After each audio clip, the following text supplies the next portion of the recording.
What is going on, guys? Welcome to today's Collecting Keys Friday Focus. If this is your first time to the show, this is the show by real estate operators for real estate operators. And on these Friday shows, we do a little bit of a shorter episode with a deep dive on a topic that is either asked by another listener or is about a deal that we're working on or is about something that we are currently just excited about. And today I'm going to be talking about something that is very exciting to me, which is how to find cash flow in the real estate world in 2025 or in a high interest rate environment.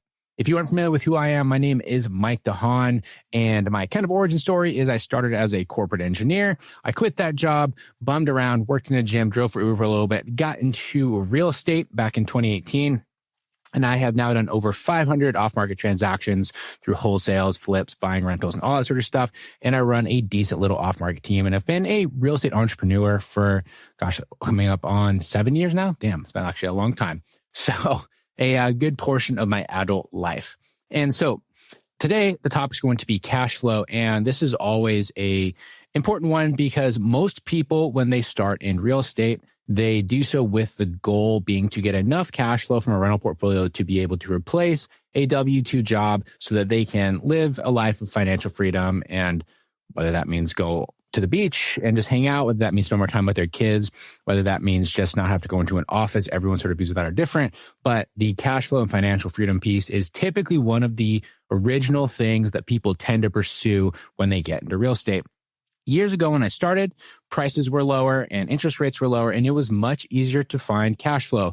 Back then, you would go by what was called the 1% rule, which was if you bought a house for $200,000 and you could rent it for $2,000 a month, then you could obviously cash flow very, very well with that, especially with low interest rates and low price points. And so that was how we would sort of quickly underwrite things.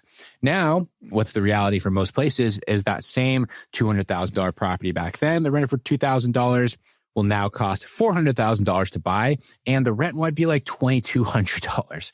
So the property values have quickly outpaced the rent. And as a result, that combined with the 7, 8, 9% interest rates that we're seeing for investment properties right now, makes it so that cash flow is pretty much impossible.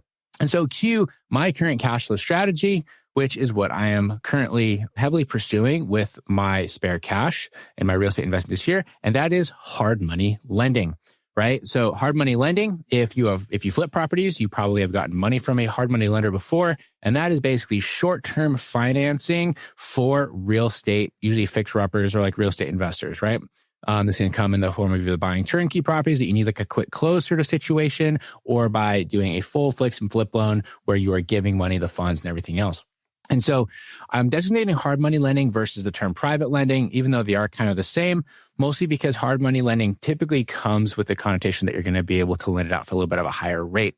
What I'm not necessarily advocating for this is becoming the private money lender that has like a 401k, that you offer to pay them 7 or 8% interest to come and like fund your flips. Those are great for you on the flipping side, but you can, if you being the real estate professional can probably get a little bit of a better rate for your money by being a hard money lender for people that are a little bit more pressed for cash than by going out to your circle and trying to get cheap money to increase your margins on your own flips, right?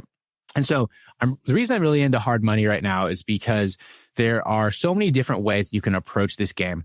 And you don't need to be in a position where you have like $200,000 that you can just go and like fund an entire project for somebody, right? And sure, that does help. That is great. But one of the things that's really awesome right now with the hard money game is we're starting to see a rise of different companies that are offering things like co-lending or fractional lending.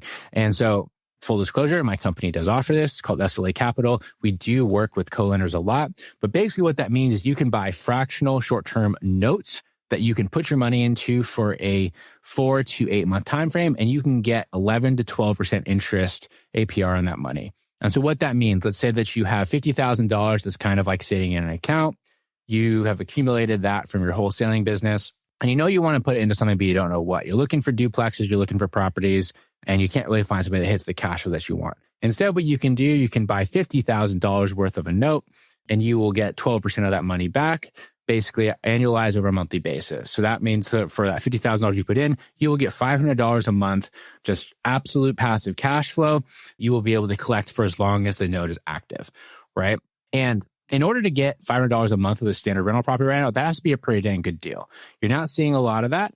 They are out there, but this is basically a more guaranteed way to get like true cash flow.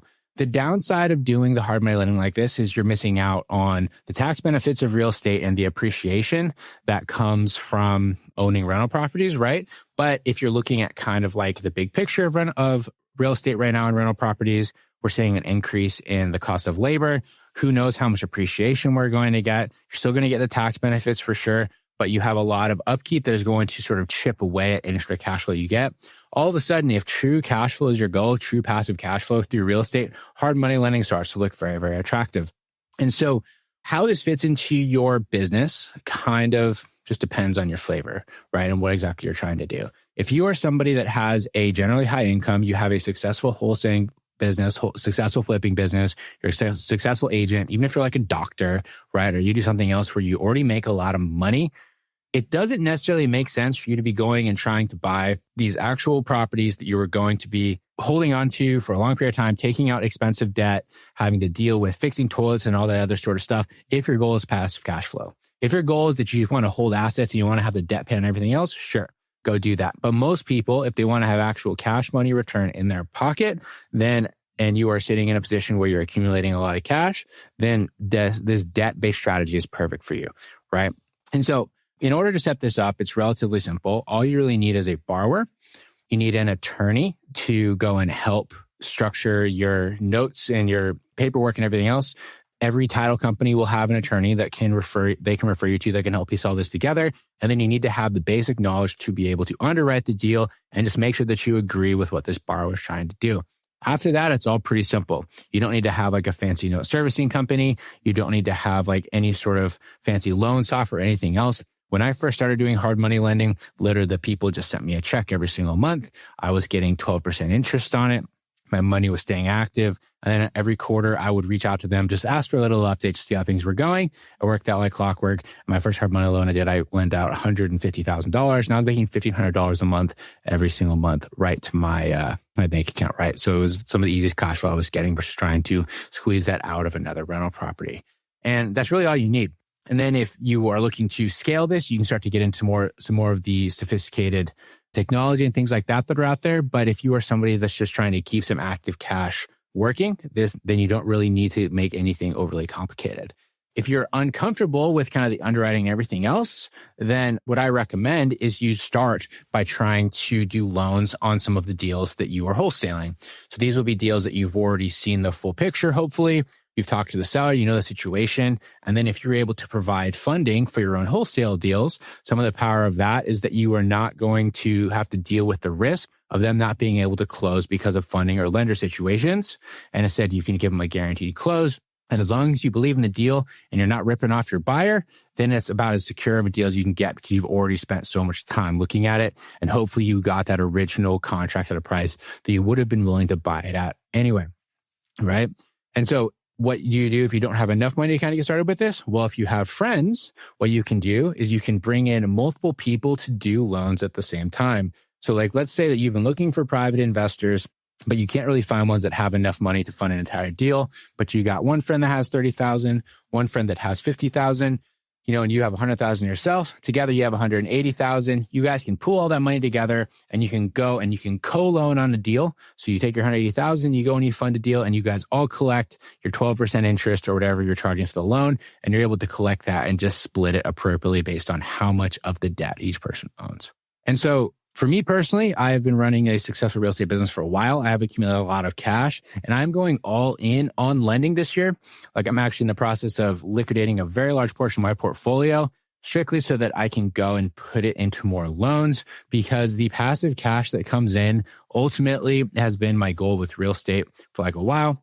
But now with interest rates being so high and everything else, like I'm not only not finding new opportunities, but the opportunities that I currently hold, I've been seeing a massive reduction in cash flow year after year after year as more and more maintenance comes up. My property taxes increase, my insurance increase, and everything else. And I'm more than happy to let other people deal with those issues right now. And I'm just going to be the bank because banks are some of the biggest companies out there. So I might as well try to be like them. If you're hearing all of this and you're going, that makes sense. I don't really want to get too involved with it, or I don't want to try to figure this out. That's where companies like mine come in. SLA Capital stands for Sir Lens-A-Lot. That's why we have SLA Capital is kind of like our more professional name, but we do offer co-lending on that, and you can buy fractional notes as small as $10,000. And so let's say that you have anywhere from $10,000 to $200,000 or anything even more than that you want to keep busy. You can go and you can buy portions of notes that we are carrying. You will get the portion of the interest for whatever you buy, and you can keep that money just working for you, and you will get it back in the next 4, 6, 8 months, depending on how long it takes for the flipper that we lent the money to sell the house and pay it off. You're fully secured by the debt. You're fully secured by the insurance. You're fully secured by the promissory note. You're fully secured by the personal guarantee that we require. And all you have to do is just put in the money. You get your 12% or 11% APR, whatever the note is paying out, and you can just sit back, relax, and you can collect your easy cash flow. And that's always going to be so much simpler than trying to acquire or manage a bunch of rental properties. So in 2025, I am all in on lending and becoming the bank. It's one of those things that I think people think is much more complicated than it actually is. Once you kind of understand the basics of underwriting, how to piece deals together, it's about as easy a cash flow as you can get. And if that is really your goal, then it's definitely something that I recommend you should explore. If you are interested in partaking in some of the notes that we are selling, you can go ahead and hit me up on Instagram at Mike_invest. You can also send me an email at mike@collectingkeys.com, and I would love to show you the opportunities that we have available, and let's do some deals together and make some money. So thanks for listening, everybody, and we'll talk to you guys next week.